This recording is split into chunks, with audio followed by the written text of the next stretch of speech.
Assalamualaikum warahmatullahi wabarakatuh. Halo semuanya, kembali lagi dengan saya Telita Neira dengan NIM 061 dari Prodi Pendidikan Teknologi Informasi.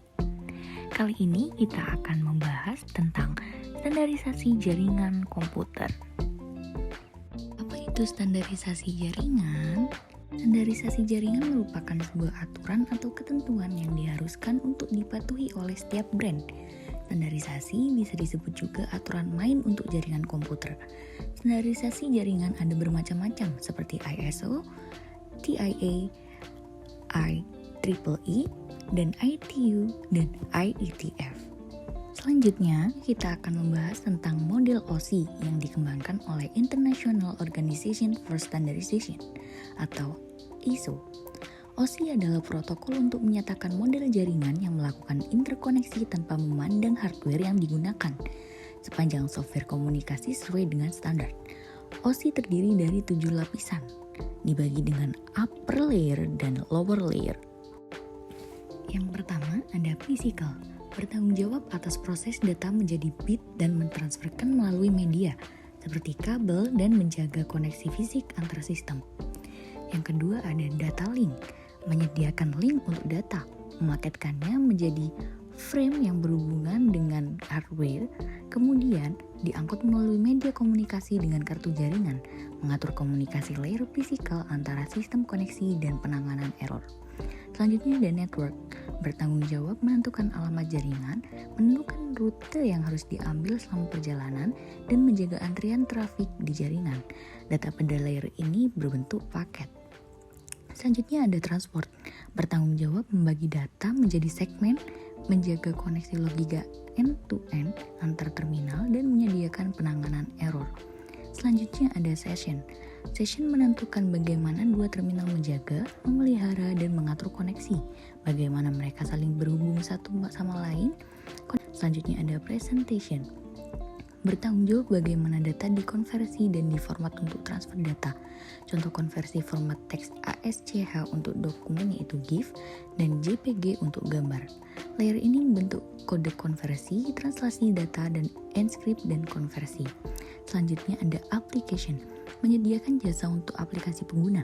Layer ini bertanggung jawab atas pertukaran informasi antara program komputer seperti email dan servis lain yang jalan di jaringan seperti server printer atau aplikasi komputer lainnya. Selanjutnya ada protokol yang bekerja di OSI layer.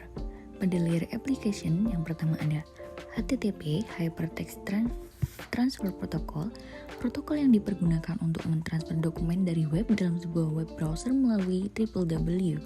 Selanjutnya ada FTP File Transfer Protocol, protokol internet yang berjalan dalam layer aplikasi merupakan standar untuk mentransfer file komputer antara mesin-mesin dalam sebuah jaringan internet. Yang selanjutnya ada NFS, Network File System, jaringan protokol yang memungkinkan pengguna di klien komputer untuk mengakses file melalui jaringan dengan cara yang sama dengan bagaimana penyimpanan lokal yang diaksesnya. Selanjutnya ada DNS, POP3, MIME, SMB, NNTP, dan DHCP. Lalu yang kedua pada layer presentasi ada Telnet, SMTP, dan SNMP. Telnet merupakan protokol yang digunakan untuk akses remote masuk ke suatu host. Data berjalan secara line text. SMTP yaitu Simple Mail Transfer Protocol, salah satu protokol yang biasa digunakan dalam pengiriman email di internet atau untuk mengirimkan data dari komputer pengirim email ke server email penerima. SNMP, Simple Network Management Protocol, protokol yang digunakan dalam suatu manajemen jaringan. Selanjutnya pada layer session ada NetBIOS, NetBEUI, ADSP, dan PAP. Ada SPDU juga, Session Protocol Data Unit yang berfungsi untuk mendukung hubungan antara dua session service user. Selanjutnya pada layer transport ada TCP atau Transmission Control Protocol, protokol yang menyediakan layanan penuh pada lapisan transport untuk di aplikasi. Lalu ada UDP, User Datagram Protocol, protokol connectionless dan proses-to-proses yang hanya menambahkan alamat port, checksum error control, dan panjang informasi data pada layer di atasnya. Selanjutnya ada layer network. yaitu ada IP, Internet Working Protocol, mekanisme transmisi yang digunakan untuk mentransportasikan data dalam paket yang disebut datagram. Lalu ada ARP atau Address Resolution Protocol, yaitu protokol yang digunakan untuk mengetahui alamat IP berdasarkan alamat fisik dari sebuah komputer. Lalu ada RARP, Reverse Address Resolution Protocol, protokol yang digunakan untuk mengetahui alamat fisik melalui IP komputer. Lalu ada ICMP, Internet Control Message Protocol, yaitu mekanisme yang digunakan oleh sejumlah host untuk mengirimkan notifikasi datagram yang mengalami masalah pada hostnya. Yang terakhir ada IGMP, yaitu Internet Group Message Protocol, protokol yang digunakan untuk memberi fasilitas message yang simultan kepada grup penerima. Selanjutnya, pada layer data link ada Triple P atau Point-to-Point Protocol, protokol yang digunakan untuk point-to-point pada suatu jaringan. Lalu ada SLIP, Serial Line Internet Protocol, protokol yang digunakan untuk menyambung serial. Yang terakhir, pada layer physical, tidak mempunyai protokol yang spesifik karena pada layer ini hanya mengirimkan bit-bit data. Bagaimana cara kerjanya? Ketika data ditransfer melalui jaringan, sebelumnya data tersebut harus melewati ketujuh layer dari satu terminal, mulai dari layer aplikasi sampai physical layer.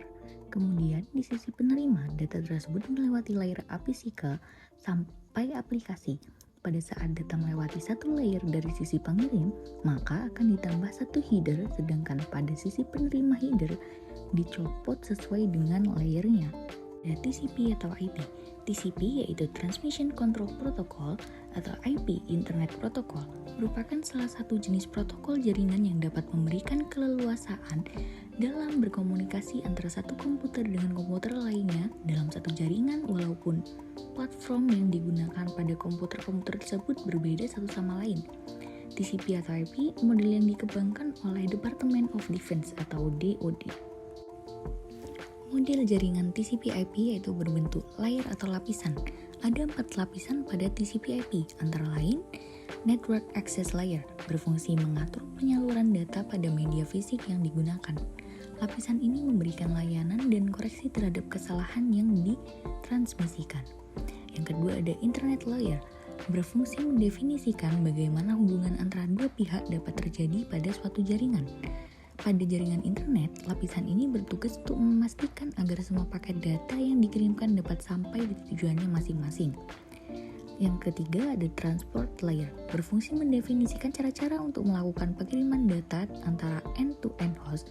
Lapisan ini menjamin bahwa informasi yang diterima oleh penerima adalah sama dengan informasi yang dikirim oleh pengirim.